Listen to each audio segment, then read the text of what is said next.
Hello दोस्तों, स्वागत है आपका अपनी यूट्यूब चैनल अर्पित की कक्षा में। आज हमारे कंपाउंड इंटरेस्ट की थर्ड क्लास है और इसमें हम कुछ एडवांस लेवल के क्वेश्चन कवर करेंगे। इसमें हम ऐसे क्वेश्चन कवर करेंगे जिसमें चक्रवृद्धि ब्याज को दर उसकी छमाही और तिमाही के आधार पर गणना करेंगे। तो स्टार्ट करते हैं अपने फर्स्ट क्वेश्चन से। देखते हैं यहाँ फर्स्ट क्वेश्चन क्या बोला गया है। 5,000 रुपये की धनराशि पर 10% वार्षिक दर से 1 वर्ष का चक्रवृद्धि ब्याज क्या होगा यदि ब्याज की दर 6 माही देयी है। तो इस क्वेश्चन को कैसे सॉल्व करेंगे। तो इस क्वेश्चन में क्या है कि चक्रवृद्धि ब्याज ज्ञात करना है। अपने पास मूलधन भी दिया है, ठीक है, प्रतिशत मतलब दर भी दी है 10% और समय भी दिया है 1 वर्ष। बट यहाँ पे क्या कहा गया है कि ब्याज की दर 6 माही है। तो आपको यहाँ ये ध्यान रखना है कि जब भी दर 6 माही होती है तो क्या होता है, जब भी दर 6 माही होती है तो दर जो भी अपनी दर होती है उस दर को क्या कर देते हैं, आधा कर देते हैं और समय को हम क्या कर देते हैं, दुगना कर देते हैं। ठीक है, यहाँ दर अपनी 10 है तो अब क्या हो जाएगी 5 और समय 1 वर्ष है तो वो हो जाएगा 2 वर्ष। इसके आधार पर हम क्या करेंगे, CI को ज्ञात करेंगे। ठीक है, 5%। ठीक है, तो जब भी आपके पास मूलधन दर और समय दी हो और CI पूछा हो बट यहाँ पे दर को 6 माही के आधार पर गणना करनी हो तो हम क्या करते हैं, दर को आधी और समय को दुगना कर देते हैं। क्यों करते हैं, क्योंकि 6 माही मतलब हमें 1 साल में 2 बार गणना करनी है। 6 माह मतलब 1 साल में 12 महीने होते हैं तो 6 माह मतलब इसमें 6 का भाग देंगे तो क्या आ जाएगा 2। ठीक है, तो इसका क्या करते हैं, दर आधी हो जाती है और समय दुगना हो जाता है। तो दर को आधी किया तो क्या हो जाएगी 5% और समय 1 है तो इसका दुगना 2 वर्ष। अब हम इसको कर सकते हैं, अगर R अपनी 5% आ गई है तो भिन्न में चेंज करेंगे तो क्या आएगी 1/20। 2 वर्ष के लिए फाइंड करना है तो 20 20 और 21 और 21 ये हो जाएगा 400, क्या हो जाएगा मूलधन, और 441 क्या हो जाएगा A, और इन दोनों को माइनस करेंगे तो क्या आएगा CI। हमारे पास दिया क्या गया है, मूलधन दिया गया है 5,000 और अपने पास यहाँ पे क्या आया है 400, मतलब 400 यूनिट बराबर क्या हो जाएगा, 400 यूनिट मूलधन बराबर 5,000 रुपये।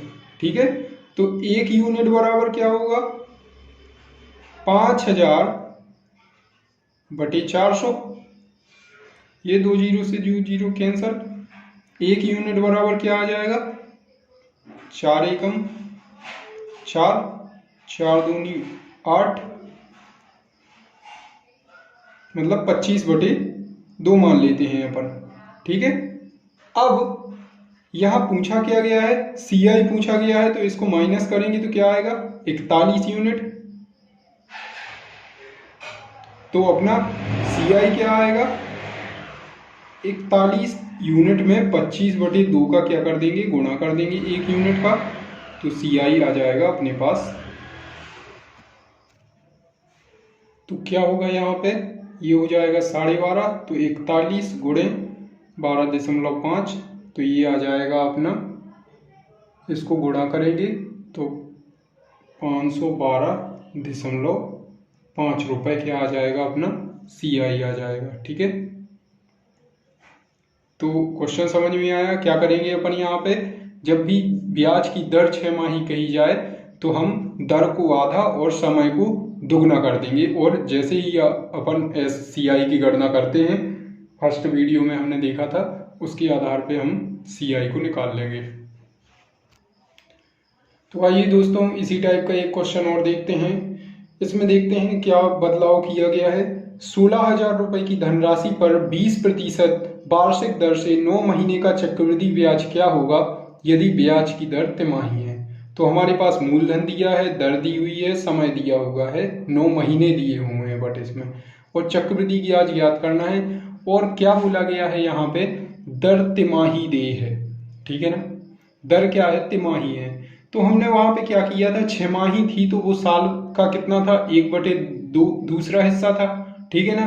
अब दर क्या कह रहे हैं यहाँ, तिमाही है, मतलब 3 महीने के आधार पर गणना है। तो 3 महीना साल भर का कौन सा हिस्सा होता है, चौथा हिस्सा होता है ना, ठीक है।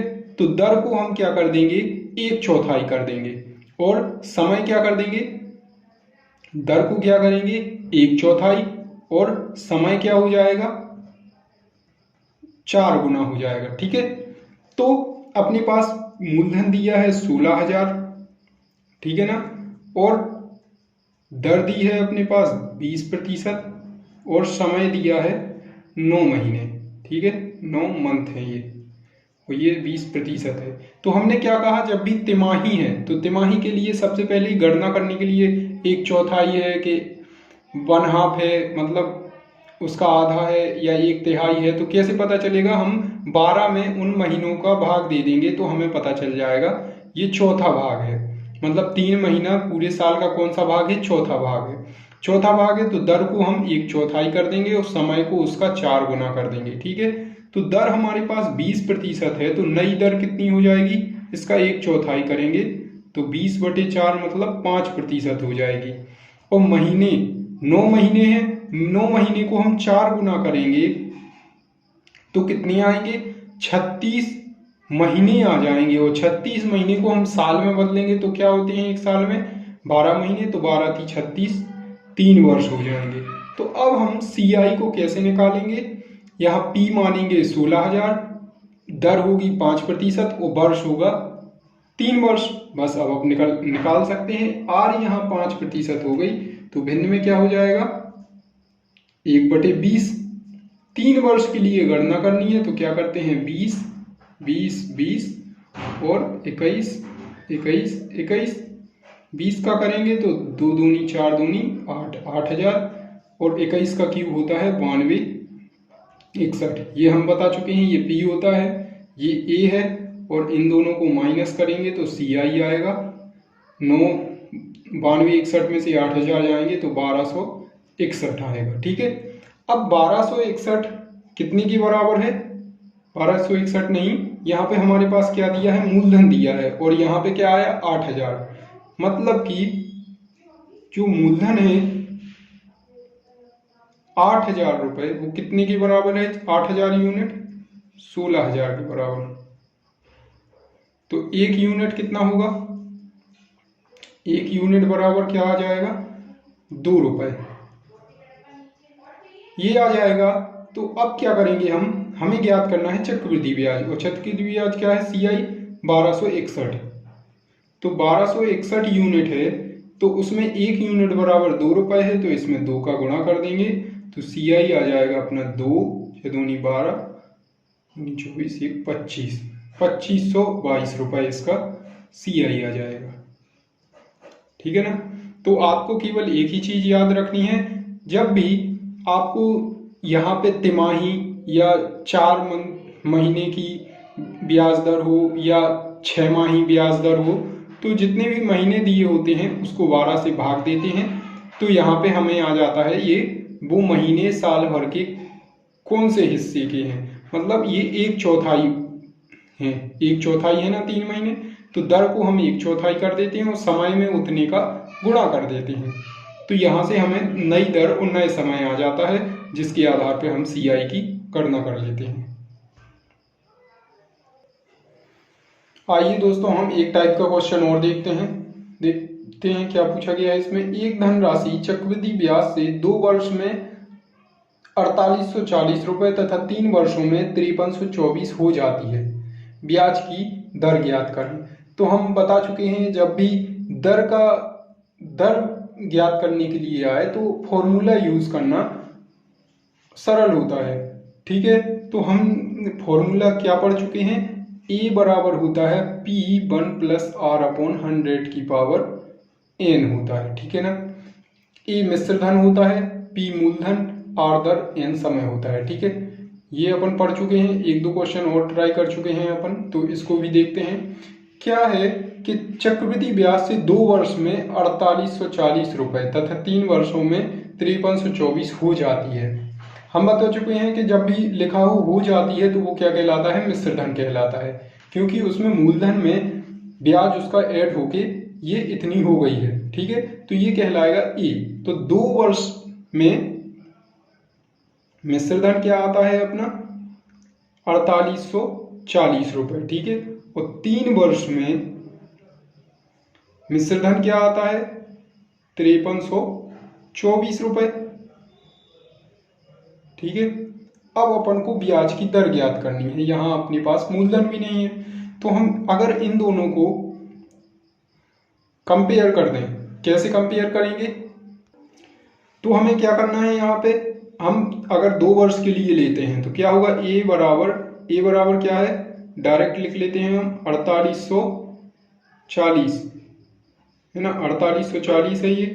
तो 2 वर्ष वाला कर रहे हैं हम, तो क्या होगा 4840, पी अपने पास है नहीं, 1 प्लस आर अपन को फाइंड करनी है इंटू इसकी पावर n, मतलब 2 वर्ष के लिए कर रहे हैं। वही हम क्या करते हैं 3 वर्ष के लिए ले लेते हैं, तो क्या आएगा 3 वर्ष के लिए 5324। ठीक है, ए बराबर पी अपने पास है नहीं, 1 प्लस आर अपॉन 100 की पावर कितनी हो जाएगी 3। ये हो गई अपने पास इक्वेशन फर्स्ट और ये है इक्वेशन सेकंड। ठीक है, अब होता क्या है, जब भी ये दिया हो तो क्या हम इसको भाग दे सकते हैं दोनों को, तो हम समीकरण 2 और 1 को भाग देंगे तो क्या आएगी अपनी r डायरेक्ट आ जाएगी। जब भी इस टाइप के क्वेश्चन आए, 2 बार समय दिया हो और मिश्र धन दिया हो, तो आपको इसी टाइप से क्वेश्चन को सॉल्व करना है। ठीक है, तो क्या करना है, अपन को भाग दे देना है, तो क्या करेंगे 5324 बटे 4840 बराबर पी, ये हमने ऊपर लिया है 3 वर्ष, 1 प्लस आर अपॉन 100 की पावर n 3, और p 1 प्लस आर अपॉन 100 की पावर 2। ठीक है, यहाँ p से p अपन कैंसिल कर सकते हैं, और ये हम बता चुके हैं, अभी बताया नहीं है, लेकिन क्या होता है एक लॉगरिथम वाला वो होता है जिसमें m की पावर a की पावर m और a की पावर क्या है n है। मतलब अगर आधार समान है, उनकी घातें अलग अलग हैं और भाग में है, तो क्या होगा a की पावर m माइनस n हो जाएगा। ठीक है, तो मतलब आधार समान है अपने 1 प्लस आर अपॉन 100 की पावर 3 और 1 प्लस आर अपॉन 100 की पावर 2, तो ये दोनों माइनस हो जाएंगी, तो क्या आएगा 1 प्लस आर अपॉन 100 की पावर क्या हो जाएगी 1 हो जाएगी, क्योंकि इन दोनों को करेंगे माइनस, तो 1 बचेगा, 3 माइनस 2 1, और यहाँ पे क्या बचेगा, अपन इसको कैंसिल करेंगे, तो इसको क्या करेंगे, ये अपन क्या करेंगे 5324 बटे 4840 इतना हो जाएगा। ठीक है, अब यहाँ पे क्या होगा, ये प्लस में है 1, तो इस साइड जाएगा, पक्षांतर माइनस हो जाएगा, तो 5324 बटे 4840 minus 1 equal to R upon 100। ठीक है ना, अब हम इसका एलसीएम लेंगे, माइनस करेंगे तो क्या आ जाएगा अपने पास, ऊपर आ जाएगा, एलसीएम लेंगे माइनस करेंगे तो 448 बटे 4840 बराबर आर अपॉन 100। ठीक है, इसको भी कैंसिल करेंगे तो क्या हो जाएगा 1 बटे 10, और इसको भी कैंसिल करेंगे, 1 0 से 1 0, तो आर बराबर 10% आ जाएगा। ठीक है, कितना 10%। तो समझ में आया इसमें क्या करना है, जब भी इस टाइप का क्वेश्चन हो कि 2 वर्ष का मिश्र धन दिया है और 3 वर्ष का मिश्र धन दिया है, तो हम दोनों को भाग दे देते हैं, तो हमें 1 वर्ष के मिश्र धन से क्या होती है आर ज्ञात कर लेते हैं अपन। तो आइए एक क्वेश्चन और देखते हैं इसमें क्या पूछा गया है। यदि कोई धन निश्चित दर से 4 वर्षों में 7000 और 8 वर्षों में 10000 हो जाती है तो मूलधन ज्ञात करना है। पिछले क्वेश्चन में हमने क्या देखा था, 2 वर्ष और 3 वर्ष में दिया था उसका मिश्र धन और दर पूछी गई थी। इसमें क्या है कि इसमें 4 वर्ष और 8 वर्ष में मिश्र धन दिया है और अपन को मूलधन ज्ञात करना है। ठीक है, तो इसको कैसे उसी टाइप से सॉल्व करेंगे। ये क्या दिया है, 4 वर्ष में मिश्र धन ए क्या होता है, क्या दिया है 7,000 रुपये। ठीक है, और 8 वर्ष में क्या दिया है 10,000 रुपये हो जाता है। ठीक है, तो मूलधन ज्ञात करना है। यहाँ पे मूलधन ज्ञात करना है तो अभी हमने बताया कि इसके लिए फॉर्मूला क्या होता है, ए बराबर 1 प्लस आर अपॉन 100 की पावर n। ठीक है, तो क्या करेंगे, हम दोनों को रख देंगे। तो सबसे पहले हम 8 वर्ष के लिए रखें अगर, तो 8 वर्ष के लिए मिश्र धन क्या है 10,000 रुपये, P 1 प्लस आर अपॉन 100 की पावर 8। ठीक है, अगर हम इसी को 4 वर्ष के लिए देखें तो 7,000 रुपये बराबर P 1 प्लस आर अपॉन 100 की पावर 4। अगर हम समीकरण 1 और 2 मान लें और डायरेक्ट हम इसी में क्या कर दें, भाग दे दें दोनों समीकरण का, तो क्या होगा, भाग देंगे तो P से P कैंसल और ये उसी रूल से क्या होगा, a की पावर m और a की पावर n, मतलब ये आधार समान है घातें अलग हैं, तो क्या होगा a की पावर m माइनस n। जब m माइनस n होगा तो 8 में से 4 चले जाएंगे और यहाँ भी 3 जीरो से 3 जीरो कैंसल, 10/7 बचेगा और ये क्या हो जाएगा 1 प्लस आर अपॉन 100 की पावर n, मतलब 4 हो गया। 8 में से 4 जाएंगे तो 4 बचेगा। ये हो गया है अपना तीसरा समीकरण। ठीक है, अब हमें क्या दिख रहा है दूसरे में, P 1 प्लस आर अपॉन 100 की पावर 4 बराबर क्या है 7,000। ठीक है, तो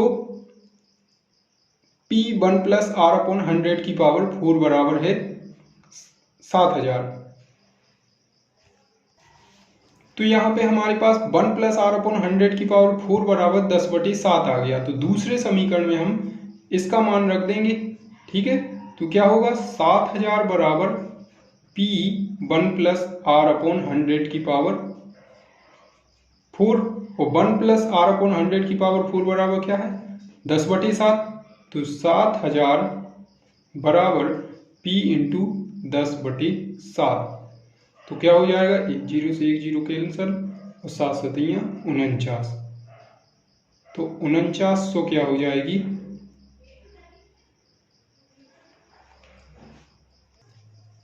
4900 रुपये हो जाएगी अपनी धनराशि।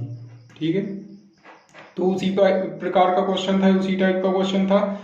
उसमें पिछले क्वेश्चन में दर पूछी गई थी और इस वाले क्वेश्चन में क्या पूछा गया है, मूलधन पूछा गया है। तो मूलधन को ज्ञात करने के लिए हमने वही चीज की, ये फॉर्मूला होता है। ठीक है, जो हमने मेथड एक बार और आपको बता दें, जो हमने मेथड बताई है कि परसेंटेज अगर दी है और उसको भिन्न मान के सॉल्व करते हैं तो उससे अपन CI, A और मूलधन, ठीक है, ये 3 चीज काउंट कर सकते हैं, मतलब मिश्र धन, चक्रवृद्धि ब्याज और मूलधन। लेकिन अगर दर आ जाए ज्ञात करने के लिए या समय, तो फॉर्मूला का यूज करेंगे, जिससे आसानी से CI के क्वेश्चन सॉल्व कर सकते हैं। ठीक है,